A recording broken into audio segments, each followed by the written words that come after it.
আসসালামু আলাইকুম প্রিয় দর্শক, অন্য মঞ্চের আলাপচারিতায় আপনাদের সকলকে আমন্ত্রণ জানাচ্ছি। খবরের ভেতরের খবর 2। আবারও বলছি, শিরোনাম খবরের ভেতরের খবর 2য় পর্ব। বাংলাদেশ এবং ভারতের খবরের ভিতরে যে খবর তা নিয়ে আপনাদের সাথে আলোচনা করতে এসেছি। তাহলে শুনেন খবরের ভেতরের খবর কি। আবারও বলে রাখি প্রিয় দর্শক, আমরা এগুলো রিহার্সেল করতেছি, বলতে গেলে মহড়া দিতেছি। খুব শীঘ্রই আমরা নিয়মিত আপনাদের সামনে খুব ভালো ভালো খবর এবং আলোচনা নিয়ে আসবো এবং প্রফেশনাল মোডে আসবো। এগুলো রিহার্সেল করতেছি। আমরা এডিটর নিয়োগ দিব, সেই এডিটররা সবকিছু দেখবেন। আমিও নিজেকে একটু পরিপক্ক করে দক্ষ করে তুলতেছি। আমরা বিভিন্ন সময় বিভিন্ন বিষয় নিয়ে আলোচনা করে টেস্ট করতেছি, যে অন টেস্ট আছে না, যে মাইক কথা বলার আগে বলে না 1 2 3 4 5 6 7 8 9 10 0, ওরকম টেস্ট করতেছি আর কি। খবরের ভেতরের খবর যারা শুনতে, আমাকে শোনা যাচ্ছে কিনা, সঠিকভাবে দেখা যাচ্ছে কিনা জানাবেন প্লিজ, আমি খুব খুশি হব। Everything is fine for the country. Thank you very much. Yes, go ahead. Thank you very much. 3 জন কমেন্ট করেছেন, ধন্যবাদ। খবরের ভেতরে খবর শুরু করে দিই। প্রথমে বাংলাদেশ দিয়ে শুরু করি, তারপরে ভারত। আমার আসলে মূলত এই খবরগুলো ভারত বাংলাদেশের খবরের ভেতর খবর নিয়ে আলোচনা করে আপনারা কমেন্টস করবেন। যদি এই মুহূর্তে আমি কমেন্টসগুলো দেখাতে পারবো না, এর জন্য আমি আন্তরিকভাবে দুঃখিত, কারণ আমার বলেছি তো টেকনিক্যাল বিষয়গুলো আমি বুঝি কম, তার জন্য একটু আচ্ছা দেখা যাক কি। বেশি লম্বা করবো না, অনেক রাত হয়ে গেছে। খবরের ভিতরে খবর একটাতে শুরু করি। প্রথমত, মোকসেদুল ইসলাম একজন আইনবিদ, তিনি বলেছেন যে জনগণের কাছে যেতে পুলিশ আর্মির যদি প্রয়োজন হয়, সেই রাজনৈতিক দলের অবস্থান ভেবে দেখতে হবে। উনিও কি আওয়ামী লীগের দোসর? উনিও কি আমার মতো শেখ হাসিনার দোসর, ভারতের দালাল? কি ভাবির পোলারা, উনি কিন্তু বাংলাদেশে আছেন। কি বলেছেন মোকসেদুল ইসলাম, একজন আইনবিদ বিচারক, তিনি বলেছেন জনগণের কাছে যেতে পুলিশ আর্মির প্রয়োজন হলে সেই রাজনৈতিক দলের অবস্থান ভেবে দেখতে হবে। আমার ভাবির পোলারা পুলিশ চেয়েছে, আর্মি চেয়েছে, এত মুরত তাদের। আমার ভাবির পোলাদের এত গ্রহণযোগ্যতা, তারা আর্মি পুলিশ ছাড়া চলতে পারে না। আর আমরা কি বলেছি, আমাদের আর্মি পুলিশ লাগবে না, আমরা মাঠে থাকবো, তোমরা শুধু আর্মিকে বেড়াকে ফিরে যেতে বলো, তোমরা আমাদের পারলে ঠেকাও, বলেছি না? আমাদের আর্মি পুলিশ লাগবে না, তোমরা আর্মিকে বেড়াকে নাও, আর সঠিকভাবে নামতে দাও মাঠে, তোমরা ঠেকাইতে পারলে ঠেকাইও। আমার ভাবির পোলারা জামাত বিএনপি যদি পারো আমাদের ঠেকাও। আমরা মুক্তিযুদ্ধের পক্ষের মানুষ, আমরা মাঠে নামবো, তোমরা আমাদের ঠেকাও। আমরা প্রগতিশীল মানুষ, মাঠে নামবো, তোমরা ঠেকাও। কত মুরত আছে ওই ভাবির পোলাদের মামাদের যাইতে বলো। হাইরে চাপায় এদের ছিল, আওয়ামী লীগ পুলিশ ছাড়া এসে দেখুক, ছাত্রলীগ পুলিশ ছাড়া এসে দেখুক, যুবলীগের সম্রাট পুলিশ ছাড়া এসে দেখুক, পরশ পুলিশ ছাড়া এসে দেখুক, তাই না? বলেন নাই অমুক নেতা পুলিশ ছাড়া এসে দেখুক, তমক নেতা পুলিশ ছাড়া এসে দেখুক, শামীম ওসমান পুলিশ ছাড়া এসে দেখুক, কথা বলেন নাই? অমক তমক বলছেন কিনা? এখন তো দেখি আপনারা আর্মি নিয়ে চলেন, আর্মি ছাড়া চলতে পারেন না। আর ভাবির পোলা তো আর্মি পুলিশ এবং ট্যাঙ্ক কাউন্ট ছাড়া চলতে পারে না। আগামী 23 জুনের মধ্যে আপনারা কিন্তু নেটো বাহিনী ছাড়া চলতে পারবেন না, এটা মনে রাখেন। যাই হোক, তারপর আসি একটু ভারত নিয়ে একটু কথা বলি, একটু খবর দিই। ভারত খুব একেবারে, ভারতকে আমাদের বাংলাদেশের ভাবির পোলারা তো গুনেই না, ভাবির ব্যবসা ছাড়া তো মানেই না। শুনেন, যদি ভাবির ব্যবসা ছাড়া তারা আবার চিকিৎসা করতে যায়। পারমাণবিক জ্বালানি শিল্পে ভারতকে ইউরেনিয়াম দেবে কে? নাম বলবো, অস্ট্রেলিয়া। শুনেন ভারত কোথায় চলে গেছে, খবরের ভিতর আর্জেন্টিনায় জ্বালানি, ইউরেনিয়াম অস্ট্রেলিয়া, ইরান জ্বালানি, কি বুঝলেন, রাশিয়া জ্বালানি, ইউরোপীয় ইউনিয়ন, মানে তারা পৃথিবীর সর্বকালের সব বলছে মাদার্স অফ অল ডিলস। এত বড় ডিল করেছে ইউরোপীয় ইউনিয়নের প্রেসিডেন্ট ভারতের সাথে, বলেছে। জাপানের প্রধানমন্ত্রী এসে বলছে ভারত আমার ভাই, বলে নাই? বলছে কিনা? ইভেন আর্জেন্টিনা তাদের খুলে আম দিয়ে দিছে, তারা যত তেল লাগে দিবে। আবার এটা আগেই যখন জ্বালানি সংকট ইরান নিয়েছিল তখনই ঘোষণা দিয়েছিল। ফ্রান্স চলে এসেছে, ইউকে চলে এসেছে, দুবাই চলে এসেছে, জর্ডান চলে এসেছে ভারতের কাছে, অস্ট্রেলিয়া হইল। কিন্তু ভাবির পোলারা বলে কি জানেন, ভারত কোন দেশ হইল? গরুর মুদ খাওয়া দেশ। এই গরুর মুদ খাওয়া দেশে আর রাস্তায় হাগে মতো ওই দেশে অস্ট্রেলিয়া আসে, কানাডা আসে, আমেরিকা আসে, জর্ডান আসে, কুয়েত আসে, কাতার আসে, সবাই আসে, ইউরোপীয় ইউনিয়ন আসে, আর্জেন্টিনা আসে। বাদ আছে কি ভাই? চৌথ আসমান থেকে ইমাম মেহেদি, ঈসা আলাইহিস সালাম আবাদ আছে, আর ইমাম মেহেদি আবাদ আছে।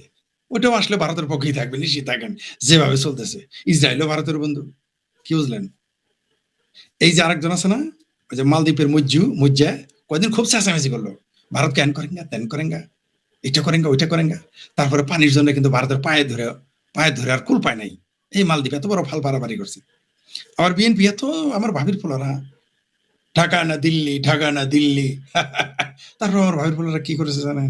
ও ডিজেল আনতে হয়েছে ভারত থেকেই, নাহলে চলতে পারে নাই। বুঝতে পারছেন তো ভারত কি? তাহলে ভারত গরুর মুদ খায়, তাতে এরকম। যখন উটের মুদ খাওয়া শুরু করবে তখন কি হবে? রাস্তায় হাগেমুতে, যখন রাস্তায় হাগেমুতে বন্ধ করবে তখন কি হবে? আর বাংলাদেশের কি ঘটে? মালয়েশিয়া থেকে ঘেঁটি ধরে বের করে দিচ্ছে, সিঙ্গাপুর থেকে জঙ্গিদের বের করে দিচ্ছে, মালয়েশিয়া থেকে জঙ্গিদের বের করে দিচ্ছে, বাংলাদেশি জঙ্গিদের, পাকিস্তানিদের ঘেঁটি ধরে সৌদি আরব বের করে দিচ্ছে, দুবাই তো লাথি দিয়ে বের করে দিচ্ছে, বের করেই দিচ্ছে। আর এই বাঙ্গু পেয়ারা পাকিস্তানিদের আব্বা হলো পাকিস্তান। কোন পাকিস্তান? যে পাকিস্তানের নাম ভিগারিস্তান নামে পরিচিত। ওটা তাদের কাছে বিরাট বড় দেশ। আর বাংলাদেশের লীলাগর, মাঞ্জা ভাঙ্গা, হাঁপানি রোগী, এরা সব ভারত দখল করবে। রিটায়ার্ড আর্মি অফিসার কারা যেন মিশরের জন্য খুব হাই হোসেন করলেন, ফুটবল নিয়ে, করতেই পারেন, ওটা নিয়ে বিতর্ক যাচ্ছে, খেলা বিতর্ক হতেই পারে। কিন্তু যারা যে দৃষ্টিতে মিশরের পক্ষে নিয়েছিলেন, কি কারণে? আমিও কিন্তু মিশরের পক্ষে, ফারাওদের জন্য। আপনি কি এর জন্য? মিশরীয়রা কি কালেমার পতাকার ফাতরামি করছিল এখানে গিয়ে? করে নাই, কি করছেন? ফারাওদের সাজে গিয়েছেন। মিশরে গেছেন কখনো? ওখানে যায় ফেরাউন্ডে গালি দিয়ে না, আপনারা কানের নিচে দুইটা চটকানা দেবো। মিশরে গেছেন? গেলে পরে বুঝবেন। আমরা গেছি, আমরা জানি। যাই হোক, তারপরে শোনেন, মধ্যপ্রাচ্যে অশান্তির জন্য ইরানকে দায়ী করলো মিশর। কি ভাই যান? মুসলমানদের মধ্যে প্রথম ইসরায়েলকে স্বীকৃতি দেয় মিশর। ভুলে গেছে না তো তাড়াতাড়ি? পানি পিপাসা লাগছে রে ভাই, কত কথা বলবো।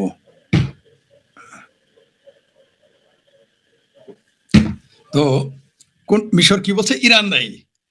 আমি যদি এই কথা বলতাম মধ্যপ্রাচ্যের সকল সমস্যার জন্য ইরান দায়ী, আমারা কি করতেন? ও ভাবি পোলারা, তোমরা তো আমার পিন্ডি ছটকাইতে, আমার 14 গোষ্ঠীর। আর আমার ভাইজানেরা, দোস্তরা, বন্ধুরা, চিঙ্কু মামেরা হাইরে চেঁচামেচি করতো। এই যে দেখো, ইহুদির দালাল, খ্রিস্টানের দালাল, মোদির দালাল। মিশরও কি মোদির দালাল? এই যে বলছে মধ্যপ্রাচ্যে অশান্তির জন্য ইরানকে দায়ী করলো মিশর।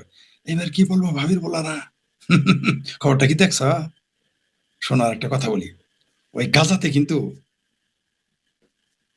সব দখল হয়ে যাবে। আগেই বলেছিলাম 23 সালে, যখন তোমরা বলছিলা আবাবিল পাখি চলে গেছে, আমরা বলছিলাম কয়দিন অপেক্ষা করো, মৌসাকে তো ঢেল দিয়েছ, কয়দিন পরে বুঝবা ফল মিলছে। আমাদের কথা তো মানো না। আবেগ দিয়ে, জজবা দিয়ে যুদ্ধ হয় না। আবেগ দিয়ে পীড়িত হইতে পারে, আবেগ দিয়ে ফাতরামি হইতে পারে, পীড়িতি হবে না। বুঝতে পারছো শোনারা? এত সস্তা না। রাজনীতি, বিশ্বনীতি আলাদা জিনিস। তোমরা এখন যা করতেছ, তোমার মনে হচ্ছে একটু ভালো করতেছ, কিন্তু না। ওই যে বাংলাদেশে কালেমার পতাকার যে ফাতরামি, সেটা ভাঙা মায়ের দিবে আমেরিকায় একদিন। যে আমেরিকার পাও চুষতাছ না এখন, যে আমেরিকাকে বলছো না যুক্তরাষ্ট্র আমাদের পরীক্ষিত বন্ধু, হ্যাঁ, ওই সেটা ভাঙা মায়ের যুক্তরাষ্ট্র তোমাদের দিবে, তখন কিন্তু চেঁচাবা, তখন আমাদের কথা মনে হবে। ওই যে আমাদের জামালপুরে একটা কথা আছে, পুটকে আতাবি পারবি গাইল, আজ বুঝবি না বুঝবি খাইল। কালামের ফাতরামি সোজা করে ফেলবে। ওটা বলতেছি, বুঝতেছ না? তাই না বাবা? ভাবির বলারা বুঝবা কয়দিন পরে, বুঝতে পারছা? বুঝবা। তো এই যে আমি যে কথা বলি ইরানের জন্য, তাই তোমরা তো মানো না। ওই গাজাতে যেমন আমেরিকা যাবে, ফ্রান্স যাবে, ব্রিটেন যাবে, ইসরায়েল যাবে, সাথে কারা যাবে জানো? দুবাই আর সৌদি আরব, কুয়েত, কাতার। এরা গিয়ে ওখানে বিল্ডিং করবে, মার্কেট বানাবে, পার্ক বানাবে, বার বানাবে।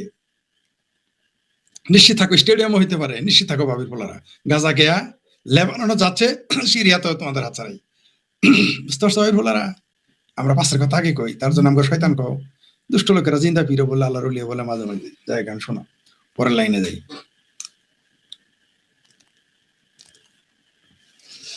আচ্ছা, আমাদের একটা এমপি আছে, পিরানে পীর দস্তগীর, পীর জাদা, হারাম জাদা, পীর জাদা, মানে সবকিছু জাদা থাকে। পীর জাদা, এই দেশটা খাইছে পীরে আর জিরে। তার একটা পীর, পাটপার একটা হয়েছে না, অনুরোধের আসরে এমপি হারামজালা নাকি হামজালায় জঙ্গি এমপি, সে বলেছে দরকার হলে বিনি চিকিৎসায় মারা যাবেন, তবু একজন প্রকৃত মুসলমান চিকিৎসার জন্য ভারতে যেতে পারে না। তাহলে ভারতে যারা চিকিৎসা করতে গেছে সবগুলো অপ্রকৃত মুসলমান। যাক, পাওয়া গেল। এতদিন শুনতাম যে ইন্ডিয়ার দালাল, তারা প্রকৃত মুসলমান নয়। এই হারামজালা ফাত্রা, ওর বাপের বাপ মর্দে মুজাহিদ তেতুল হুজুর শফি যে ইন্ডিয়া চিকিৎসা করলো, তাহলে সেও কি প্রকৃত মুসলমান না? তারপরে যারা আমেরিকায় যে চিকিৎসা করে তারাও কি প্রকৃত মুসলমান না? তো যাও পাকিস্তান যাও চিকিৎসা করতে, প্রকৃত মুসলমান পাকিস্তান আফগানিস্তান যাবা চিকিৎসা, যাও তাড়াতাড়ি যাও। এই হানজালারা যায় না কেন? হানজালার নিজেরও যখন অসুখ হবে না, এই হানজালা ফাত্রা এমপিও কিন্তু যাবে ভারতে চিকিৎসা করতে, আর না হলে আমেরিকা সিঙ্গাপুর। ওই ইহুদি খ্রিস্টান হিন্দু রাষ্ট্রে যাইতে হবে চিকিৎসা করতে, পানি পড়া ব্যবসা আর চলে না। তারপরে কি বলছে দেখি,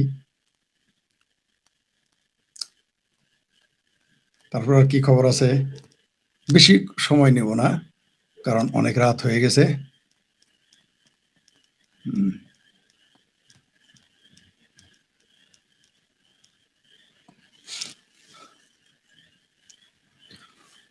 বাংলাদেশে মীর শাহ আলম সাহেব বলেছেন, বাংলাদেশে তুরস্কের যৌথ উদ্যোগে বগুড়ায় হচ্ছে ড্রোন কারখানা।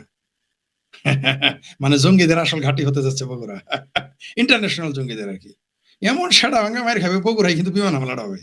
সেটা কারা করবে জানি না, বার্মাই করবে না চাইনা করবে না ভারত করবে না আমেরিকাই করবে, যাদের গোলাম হয়েছে এখন, তা আমরা জানি না। কিন্তু এই যে বগুড়ায় তুরস্কের সঙ্গে যৌথ উদ্যোগে ড্রোন কারখানা, এটা যদি ভারতের সাথে হইতো না, তাহলে দেশ বেচা হয়ে যেত। তুরস্কের সাথে হয়েছে যে, কারণ বাঙালি কেসকি বান্দির পোলারা তো আত্মপরিচয় সংকটে ভুগে, যেমন তেমনি বাঙালি মুসলমান আত্মপরিচয় সংকটে ভুগে। কখনো তুর্কি, কখনো আরব, কখনো আফগান, কখনো কখনো পাঠান, কখনো আরবের, কখনো ইরানের, এগুলো দাবি করে। কিন্তু ভিসা কিন্তু চাই আমেরিকায় রবে। যে তুরস্কের সাথে যৌথ উদ্যোগে বগুড়া যে ড্রোন কারখানা, একেবারে সেটা ভাঙা আমার নিশ্চিত, কেউ ঠেকাইতে পারবেন না। বগুড়া হাওয়া মেউর জায়গা, খুব বেশি দিন নেই। তারপরে ভারতের কি খবর আছে একটু দেখি।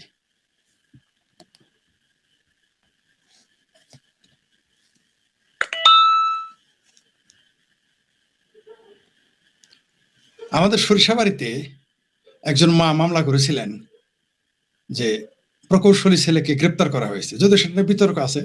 তারা ভাই বোনেরা বলেছে তার মাই নাকি তার মামাদের জমি দিয়ে দিয়েছে, আর ছেলেরা, এটা হলো ছেলেদের বক্তব্য, মায়ের বক্তব্য হলো ছেলেরা আমাকে বের করে দিয়েছে।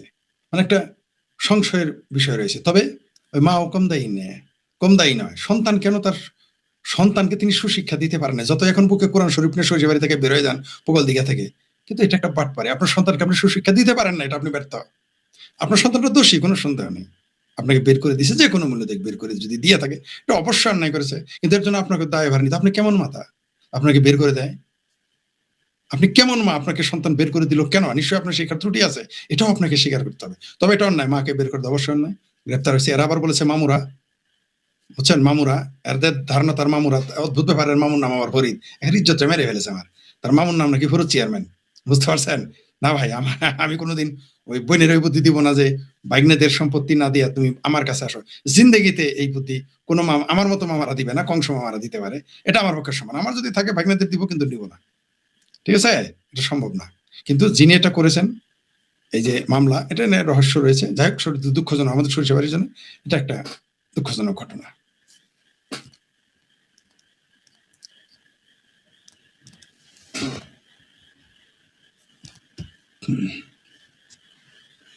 মজার বিষয় হলো, তুরস্কে ফিলিস্তিনি বিষয়ক সম্মেলনে অতিথি বাংলাদেশের 4 শীর্ষ আলেম। আলেমের একটা দেখতেছি গাব গাছি, আটা দেখলাম এই যে কি আইরিশ হেলা, দেখবেন গাব গাছি। তারপর একটা কি, এই যে আরেকটা হইলো ফিলিস্তিন বিষয় যাইতেছিল চরমনাই পীরের কি আপরা নাকি ফাবরার, সেও যাচ্ছে। 4 শীর্ষ আলেম, বাবারি বাবা। তুরস্কে যাইতে সব জঙ্গিরা তুরস্ক আর পাকিস্তান, বুঝতে পারছেন তো? দালমে কুচ কিন্তু কালাহাই, তুরস্ক 20 কোটি টাকা ঢাকা বিশ্ববিদ্যালয়ে মসজিদে দিছে, রোহিঙ্গার জন্য 20 পয়সা দেয় নাই। দালমে কুচ কালাহাই শিবির দিয়ে আবার চরমনাইয়ের পীরের মুরিদের নিয়ে গেছে, মানে বুঝছেন তো? চরমনাই পীর যতই শিবিরের সাথে ইচিং বিচিং খেলুক, বাটপারি কিন্তু এটা। এরা কিন্তু তলে তলে সব দাড়ি টুপি আল্লাহ বদমাইশ পেয়ারা পাকিস্তানি সবাই। এরা পেয়ারা অর্থ আওয়ামী লীগ বিরোধিতায়, মুক্তিযুদ্ধ বিরোধিতায়, বাংলাদেশ বিরোধিতায়, ভারত বিরোধিতায়, জয় বাংলা স্লোগান বিরোধিতায়, সংবিধান বিরোধী, এরা কিন্তু সবাই। যতই তারা আকিদা নিয়ে চাপাচাপি করুক, ওইগুলো বান্ডামি। পেয়ে গেলেন তো, ইচ্ছা মনে হয় কে কে গেছে শুনেন দেখি, কে কে গেছে। তুরস্কের ইস্তাম্বুল অনুষ্ঠান ফিলিস্তিনি আলেমদের, ফিলিস্তিনিদের জন্য আলেমের সম্মেলন তুরস্কে, ওইখানে কেন? ফিলিস্তিনে যাও, সৌদি আরব যাও, নিজের পক্ষে তুরস্কে কেন?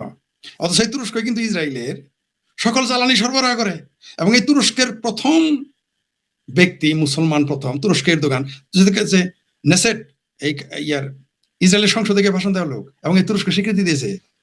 বুঝতে পারছেন? শুনেন, 4 ইসলামী ব্যক্তিত্ব আন্তর্জাতিক পরিসরে আলেমদের সহযোগিতা বৃদ্ধি, মানে আন্তর্জাতিক জঙ্গিরা, বাংলাদেশ তো জঙ্গির ঘাঁটি হয়ে গেছে, সেটা বাংলাদেশের রাস্তাঘাট দেখলেও বলবেন, মৌলবী দেখলেও বুঝবেন। ফিলিস্তিনি কোচি ইস্যুতে আন্তর্জাতিক পরিষদে 28 জুলাই থেকে 1 আগস্ট এই নাম হলো, আয়োজক হলো হাই আতু উলামা ই ফিলিস্তিন, ফিলিস্তিন আলেম সমিতি। ফিলিস্তিন আলেম সমিতি আছে। যাই হোক, সম্মেলনে অংশ নিতে আমন্ত্রিত বিদেশি আলেমদের মধ্যে ভিসা সম্পন্ন হয়েছে, মানে জঙ্গিদের সম্পন্ন হয়েছে কারা কারা? অতীতের মধ্যে একজন ওলামা মাশায়েখ, আইম্মা পরিষদের ছাইম্মা সাধারণ মুফতি রেজাউল করিম আবরার। বুঝতে পারছেন তো কত বড় বীর আবরার, চরমনের পীরের চেলা, চরমনের পীর ওইখানে, মানে বুঝতে পারছেন তো, তলে তলে তলপেট সব জঙ্গিদের।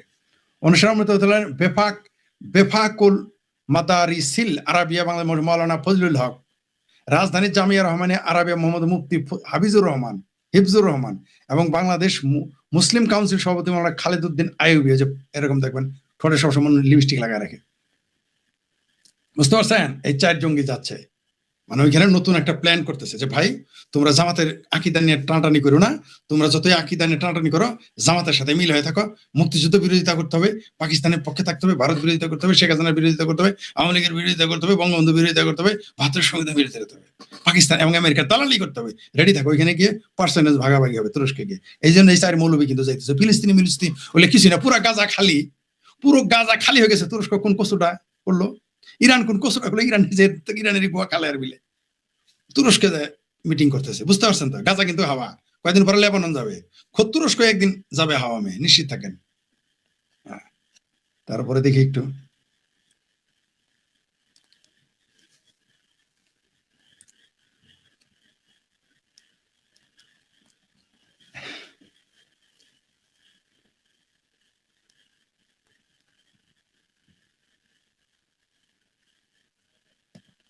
মজার ঘটনা। এনসিপির নেতা বলেছেন দক্ষিণ প্লাজায় হাদি ভাইয়ের সমাধি কেন্দ্র করে একটি বহুতলীন ক্লাব কালচার সেন্টার করে উঠতো। তাহলে আগামী 100 বছর এই দেশের রাজনৈতিক দর্শন সংগ্রামের, বাবা রে বাবা, একটা কাম করা যায় না? ভাবির পোলারা এটা বলছে, কে জানো? এটা আবার বলছে এনসিপি নেতা আকরাম একটা কাম করা যায় না? হাদিরে নবী রাসূল ঘোষণা করা যায় না? মানে হাদি বাংলাদেশের যে কি করে ফেললো, তার জন্য দক্ষিণ প্লাজায় 100 তলা বিল্ডিং বানায়, সেখানে হাদি কালচার বানাইতে হবে, সেন্টার বানাইতে হবে, ভবন বানাইতে হবে। নবী রাসূল ঘোষণা করে ফেলে এনসিপি যারা আছো আর জামাতি যারা আছো, এখন হাদিরে নবী রাসূল ঘোষণা করো। কারণ এত সুন্দর শব্দ উচ্চারণ করে, তালিবাস সব অন্তস্তয়কারা সূরা নাজিল করে ভালো পারলে চৌথ আসমান থেকে একটা তালিবাস ও অন্তস্তয়কার নামে নয়া সূরা, আপনাদের বলছি না, জামাতিরা কিন্তু নতুন সূরা নাজিল করে ফেলবে। 114টি সূরা কোরআনে, এরা দেখবেন 117টি বানাবে। সূরা মগি, বগি, ঠগি, এখন আর একটা বানাবে তালিবাস ও অন্তস্তয়কারা, সূরা তালিবাস ও তালিবাস একার অন্তস্তয়কারা, সূরা ডট ডট ওই যে হাতি যেটা বলে। বুঝতে পারছেন? সূরায় তালিবাস একার ও অন্তস্তকারা, এটা এখন নাজিল করবে এরা এখন বানাই ফেলবে কয়েকদিন পরে। ইনকালাব মঞ্চ, ইনকালাব সেন্টার নাকি কালচারাল সেন্টার। এইবার শুনেন, বাংলা ট্রিবিউন আসছে, কারা অধিদপ্তরের তথ্যে বন্দি মৃত্যু ঊর্ধ্বমুখী চিত্র উঠে এসেছে। কারাগারে মৃত্যুর সংখ্যা বাড়ছে। নেপথ্যের কারণ কি? নেপথ্যের কারণ হলো বাংলাদেশের মুক্তিযুদ্ধের পক্ষের যারা মানুষ আছে, যারা প্রগতিশীল মানুষ আছে, যারা জয় বাংলা স্লোগান দেয়, আওয়ামী লীগ ছাত্রলীগ তাদেরকে মেরে ফেলতেছে, সেই জন্যই বেড়ে গেছে মৃত্যু। কারাতে মৃত্যুবরণ করতেছে, হিসাব দিতে হবে। ডক্টর ইউনূস থেকে শুরু করে তার যে এনজিও বাহিনী, এনজিও, গ্রাম সরকার এবং বর্তমান সরকার পাই করে হিসাব নেওয়া হবে, কোনো ছাড় দেওয়া হবে না। বাংলাদেশের জমিনে ওয়াকার সহ যারা যেখানেই থাকো, মৌলবী সহ, দাড়ি টুপি রাখে আর পলায় থাকতে পারবে না, আর্মির পোশাক থাকলেই তুমি মাপ পাবা না। মনে রেখো শোনার চান, বিচার একদিন বাংলার জমিনে, পৃথিবীর যেখানেই থাকো।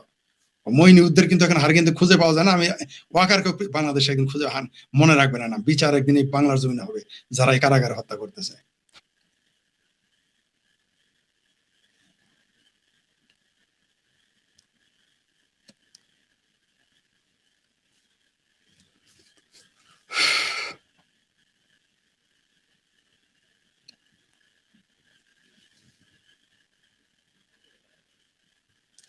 হ্যাঁ, এই যে আরেক ছাত্র নেতা বলেছেন, ফজলুর বারী ভাই তার ফেসবুক পোস্টে দিয়েছেন, দেশের আইন নিজের হাতে তুলে নেবার নেতা তারেক রহমান, তার উপস্থিতিতে ছাত্র নেতা বলেছে আওয়ামী লীগের অফিস পুড়িয়েছে। এখন আবার এসব যদি চলে গৃহ অনিবার্য, তখন কি তারা ক্ষমতায় থাকে? কর্নেল অলি এখনই তারা ঢাকার বাইরে থাকতেন। হ্যাঁ, মজার বিষয় হলো তারেক রহমানকে ঢাকার বাইরে থাকতে নিষেধ করছেন কর্নেল অলি আহমেদ।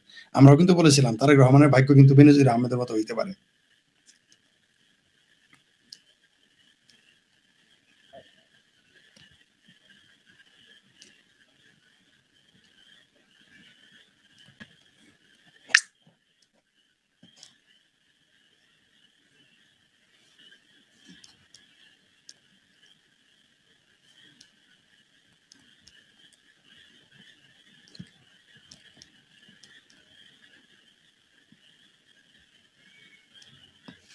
মজার বিষয় হলো, যেটা ভুলে গেছিলাম বলতে, সানজিদা তুলি এমপি সমন্বয়ক মায়ের ডাক। এই সানজিদা তুলি কি বলেছে? এই সানজিদা তুলি সমন্বয়ক এমপি কি বলেছে?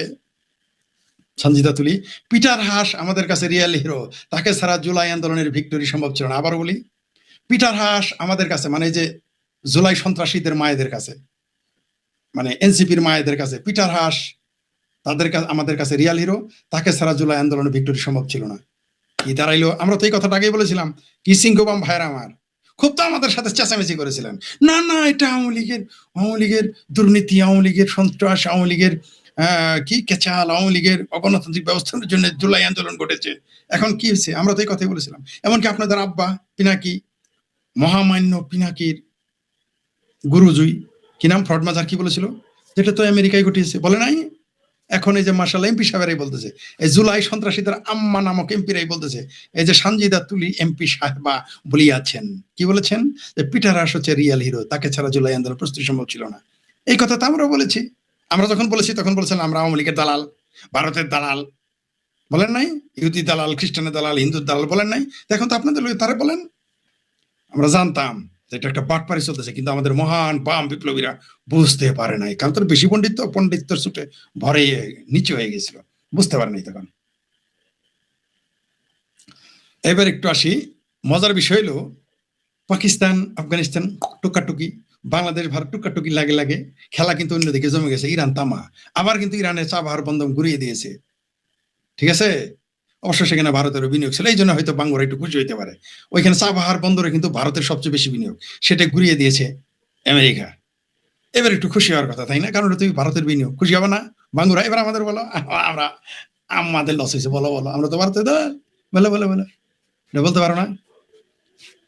ইরানকে তামা তামা করে দেবে আমরা বলছিলাম, কিন্তু আমাদের বাঙ্গু বাম, ভারতের বামদেরও দেখেছি, ভারতের অনেক বিশেষজ্ঞ নিরাপত্তা, বাংলাদেশের নিরাপত্তা চাপা, পাকিস্তান চাপা, না না না আমেরিকা শেষ, আমেরিকা ফিনিশ, আমেরিকায় কেলায় ফেলাবে একেবারে। বলছিলাম না ওই চুক্তি মুক্তি না, আমাকে ভিডিও করে চুক্তি মুক্তি কিচ্ছু থাকবে না। আর কি বলেছিলাম, যে জানাজার শেষ হওয়ার 24 ঘন্টা পরে তামা তামা বানায় ফেলাবে। লাইভ এসে বলছিলাম না? খুঁজে দেখেন আমার লাইভ গুলো। বলছিলাম যে জানাজার শেষ, বলছে জানাজার মধ্যে হামলা হয়েছে না, তা হবে না, জানাজার শেষ 24 ঘন্টা 48 ঘন্টার মধ্যে তামা তামা করে ফেলবে ইরান। শুরু হয়েছে কিনা? এটা হবে। জি,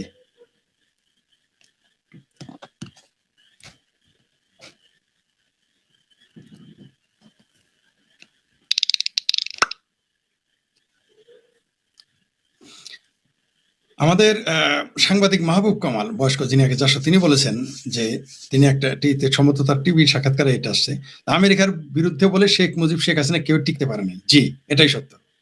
বঙ্গবন্ধু শেখ মুজিবুর রহমানকে মেরে ফেলা হয়েছে, আর শেখ হাসিনাকে উচ্ছেদ করা হয়েছে। আর যে আওয়ামী লীগেরা ভারতের উপরে গুসা করে আছেন না, খোমেনি লীগেরা, ভারত না থাকলে শেখ হাসিনা বাঁচতে পারতো না, এটাই সত্য কথা। এই যে সাফা মারেন না, অনেক দেখি বিপ্লবী আওয়ামী লীগার, শেখ হাসিনা ভক্ত, বিরাট বড় আওয়ামী লীগার, কেউ কেউ আবার ভারতের সমালোচনা করেন না। শেখ হাসিনা কিন্তু 4 তারিখে তাকে মেরে ফেলার কথা ছিল, আমরা জানতাম 4 তারিখে মেরে ফেলার কথা ছিল, 4 তারিখ রাত্রে, কিন্তু ভারতের জন্য পারে না। আরেকটা দেশ আছে, নাম বলবো না, সময় মতো বলবো, জানি কিন্তু বলবো না। একটা দেশ আর ভারত, এই দুইজনের কারণে টিকে শেখ হাসিনা জীবিত ছিলেন। শেখ হাসিনা 4 তারিখ রাতে মেরে ফেলতো, আমরা জানতাম, খুব চিন্তিত ছিলাম, খুবই চিন্তিত ছিলাম যে শেখ হাসিনাকে মেরে ফেলা হচ্ছে, তার বোন সহ।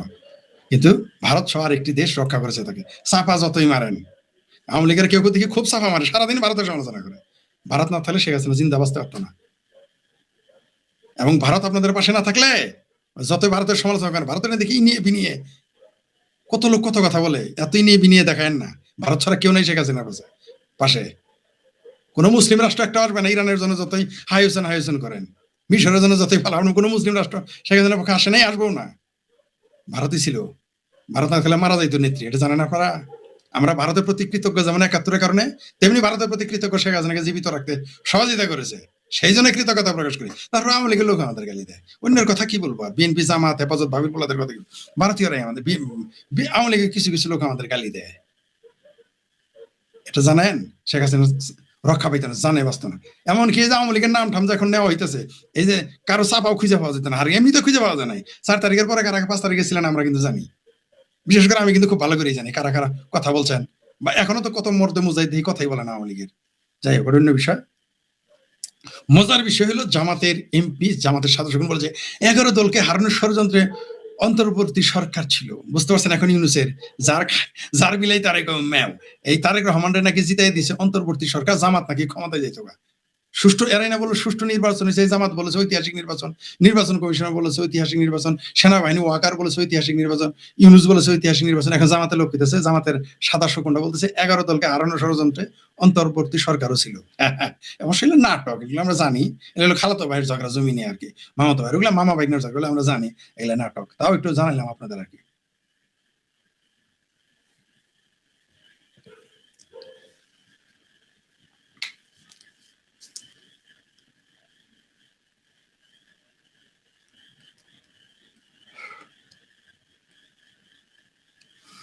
মজার বিষয় হলো, ওই যে মুকসিদুল ইসলাম সিনিয়র আইনজীবী সুপ্রিম কোর্ট বলেছিলেন, একজন আমাকে একটা পাঠালেন আমার হোয়াটসঅ্যাপে, ধন্যবাদ যে দর্শক, যদি কোনো রাজনৈতিক দলের রাজনীতি করার সময় ট্যাঙ্কের ভিতরে ঢুকে পালিয়ে আসতে হয় আমি, তাহলে আমাদের রাজনীতির গ্রহণযোগ্যতা কতটুকু, তাদের রাজনীতি ভেবে দেখতে হবে। যে এটাও বলেছেন, চমৎকার বলেছেন।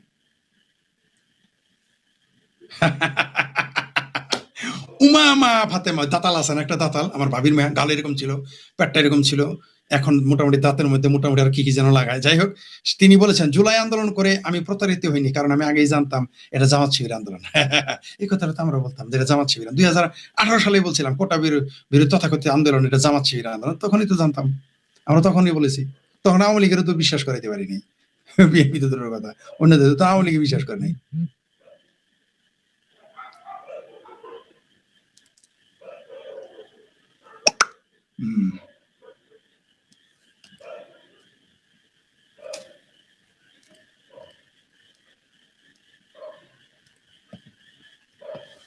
মজার বিষয় হলো, আমাদের সুদীপ রায়, তিনি আমেরিকাবাসী প্রবাসী, তিনি একটা পোস্ট দিয়েছেন, সুদীপ রায় দাদা, যে জুলাইয়ে মিথ্যা হত্যা মামলা করায় ফেসে যাচ্ছেন ১০২ জন বাদী। এই জুলাইয়ে যে কত মিথ্যা মামলা করা হয়েছে রে ভাই, হিসেবে সুদীপ রায় একটা পোস্ট দিয়েছেন, যে উনি শিরোনামটা সুন্দর দিয়েছেন, নুনুস মানে ইউনুস ম্যাজিক আর কাজ করছে না বলে একটা ফটোকার্ড দিয়েছেন। জুলাইয়ে মিথ্যা হত্যা মামলা করায় ফেসে যাচ্ছেন ১০২ জন বাদী। বুঝতে পারছেন তো, বাংলাদেশে এই জুলাই নামে যে হত্যা, এখন কি করবেন? এই ১০২ জনের তো বহু আওয়ামী লীগের নেতা, এমনকি শেখ হাসিনাকে ফাঁসি দিয়েছেন। এবার আপনাদের মামলা টিকলো? এই কথাগুলি আমরা বললেই আমরা তখন শেখ হাসিনা দালাল। ১০২ জন বাদী ফেসে যাচ্ছে এই সরকারের আমলেই। তাহলে সরকার বদলিলে কি হবে? এরা বললো আমরা তো কিছুই জানি না, দুধ খাই, আমরা কিছু জানি না। বলবে যে তারেক রহমান করাইছে, জামাতের আমির করাইছে, ইউনূস করাইছে, কারণ তখন তারা সব পালায় যাবে। তখন এগুলো বলবে এই বাদী, এই বদগুলো।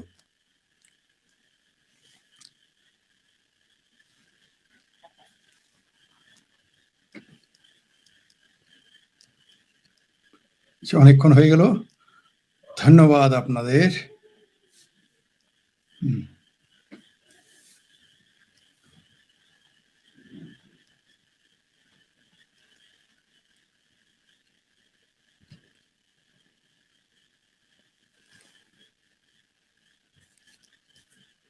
দেখি আর কি আছে, আরেকটা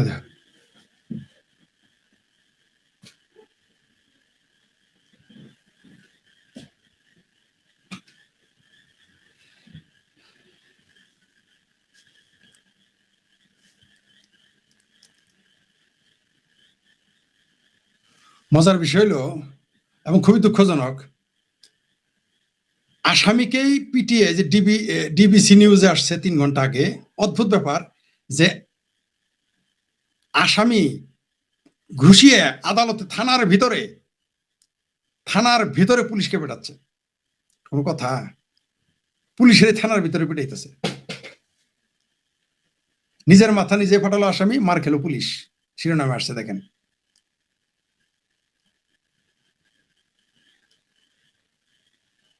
শেষ করে দেই এবার। আমি একটা পোস্ট দিয়েছিলাম, অনেকে সমালোচনা করেছেন, অনেকে গালি দিয়েছেন, অনেকে বলেছেন হ্যাঁ ঠিক বলেছে। আমি একটা পোস্ট দিয়েছিলাম 8 ঘন্টা আগে, সেখানে লিখেছিলাম ভারতের মুসলমানের কেবলা ইরান, তুর্কি ও আরবের মক্কা।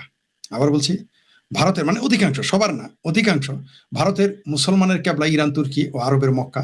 অন্যদিকে ভারতের কমিউনিস্টদের কেবলা বেইজিং ও মস্কো। এখনো খণ্ডিত ভারত টিকে আছে কিভাবে? গভীর ভাবনার বিষয়। পৃথিবীতে গাদ্দার পয়দায় ভারত প্রথম, বাংলাদেশ দ্বিতীয়। বাংলাদেশের অধিকাংশ নাগরিকের কেবলা পাকিস্তান। আবার আরেকবার পড়ি, আপনারা পরে আমার এখানে মন্তব্য করবেন। সেটা হলো, আমি 8 ঘন্টা আগে পোস্ট দিয়েছি আমার ফেসবুক পোস্টে, ভারতের মুসলমানের, আমি ভেরিফাইড পোস্টে পেজে পোস্ট দিয়ে, প্রোফাইলে পোস্ট দিয়েছি, ভারতের মুসলমানের কেবলা ইরান, তুর্কি, আরবের মক্কা। অন্যদিকে ভারতের কমিউনিস্টদের কেবলা বেইজিং, মস্কো। এখনো খণ্ডিত ভারত টিকে আছে কিভাবে? গভীর ভাবনার বিষয়। পৃথিবীতে গাদ্দার পয়দায় ভারত প্রথম, বাংলাদেশ দ্বিতীয়। বাংলাদেশের অধিকাংশ নাগরিকের কেবলা পাকিস্তান। কেন বলেছি গাদ্দার পয়দায় ভারত প্রথম, বাংলাদেশ দ্বিতীয়? কারণ হচ্ছে যে ভারতকে যারা ভেঙেছিল, সেই মুসলিম লীগ, এমনকি ভারতের স্বাধীনতা যারা চায়নি, কমিউনিস্ট, অনেক কমিউনিস্ট ভারতের স্বাধীনতা চায়নি। এটা নিয়ে একদিন বিশদ আলোচনা করব। এমনি আমাকে ভারত গবেষক বলে না। অন্তত বাংলাদেশের যে ব্যক্তিটি ভারত সম্পর্কে, ভারতের বর্তমান রাজনীতি সম্পর্কে, ভারতের ইতিহাস সম্পর্কে বেশি জানে, তাদের মধ্যে আমিও একজন। বলবো না যে আমি একমাত্র, তাদের মধ্যে আমি অন্যতম। এটা যারা যারা আমার পরিচিত তারা সবাই জানেন। সেটা ভারতে থাকেন আর বাংলাদেশে থাকেন, সেটা জানেন। ভারতের রাজনীতি সম্পর্কে আমি কতটুকু জানি, ভারত সম্পর্কে কতটুকু জানি, সেটা আমার সাথে যারা পরিচিত তারা খুব ভালোভাবে, ভারতের সাহিত্য, দর্শন, ভারতের ইতিহাস, ভারতের ধর্ম, এগুলো কতটুকু জানি এটা আমার সাথে যারা সবাই জানেন। যেটা বলতেছিলাম কিভাবে, ওই যে রেজাকার হায়দ্রাবাদে ছিল, রেজাকার, সেই রেজাকার একটাও কয়টা পাকিস্তান গেছে নাম বলতে পারবেন?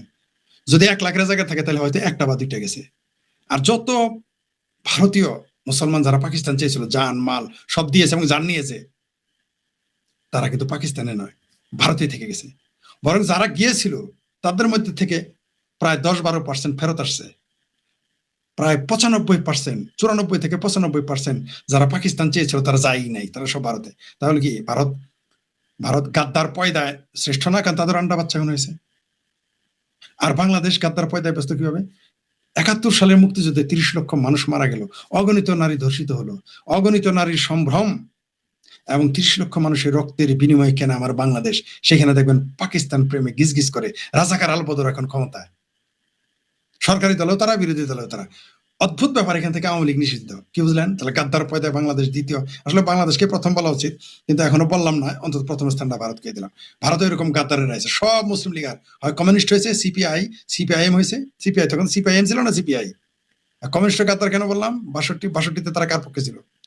42-এ কমিউনিস্টরা কার পক্ষে ছিল? 1942 সালে একটু খোঁজ নিয়েন।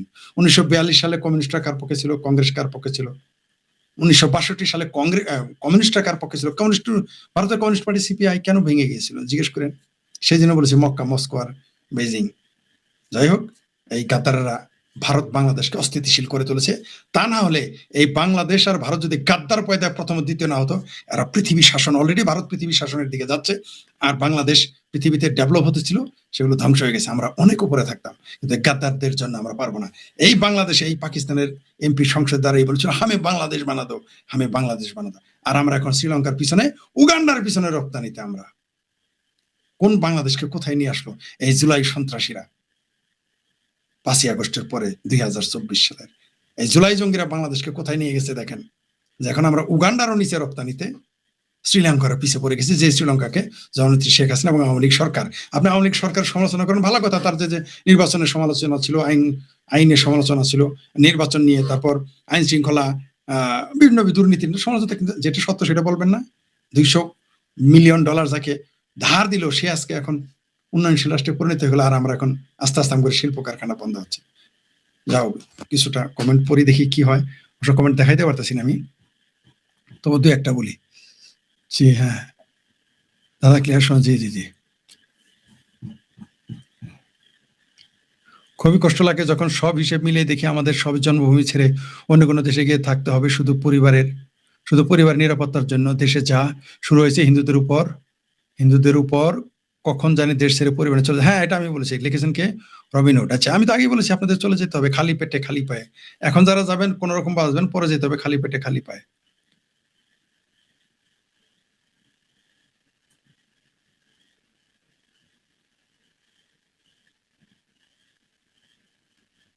বাংলা একজন লিখেছেন কি মুগ্ধ 17 বাংলাদেশের অভ্যন্তরে যে জঙ্গি ঘাঁটি আছে এটা তো ভারতের গোয়েন্দাদের তথ্য প্রমাণ আছে, তারপরও ভারত কেন বাংলাদেশ সরকার জবাব দিবে?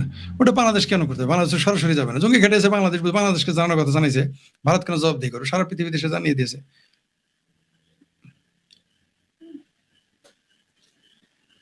জুলাই ষড়যন্ত্র পরিকল্পিত, এত কিছু ফাঁসার পরে এতে লজ্জা হয় না কি? আল্লামা ইউনূস জি ঠিকই বলেছেন, এতে লজ্জা হবে না, কারণ এত লজ্জা নাই।